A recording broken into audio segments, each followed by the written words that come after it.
ದುಬಾರಿಯಲ್ಲಿ ನಡೆದ ಘಟನೆ ಬಗ್ಗೆ ಕೇಳಿರ್ತೀರ. ಅಲ್ಲಿ ಕಂಚನ ಆನೆ ಮತ್ತೆ ಮಾರ್ತಾಂಡ ಆನೆ ನಡುವೆ ಒಂದು ಕಾದಾಟ ನಡೀತು.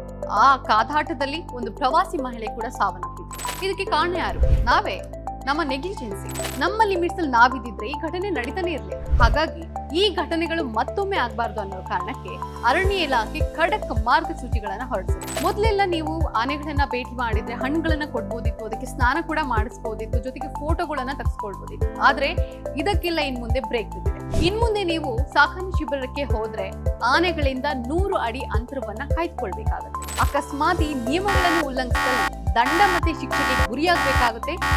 ಹಾಗಾಗಿ ಇನ್ ಮುಂದೆ ಆನೆಗಳ ಶಿಬಿರಕ್ಕೆ ಭೇಟಿ ನೀಡುವ ಮುನ್ನ ಇದನ್ನ ನೆನ್ಪಿಟ್ಕೊಳ್ಳಿ. ಇದೇ ರೀತಿ ಅಪ್ಡೇಟ್ಸ್ ಗಳನ್ನ ಕೊಡ್ತಾ ಹೋಗ್ತೀನಿ. ಅಲ್ಲಿವರೆಗೂ ನೋಡ್ತಾ ಇರಿ ಪ್ರವಾಸಿ ಪ್ರಪಂಚ. ನಾನು ನಿಸರ್ಗ. ಪ್ರವಾಸಿ ಪ್ರಪಂಚ.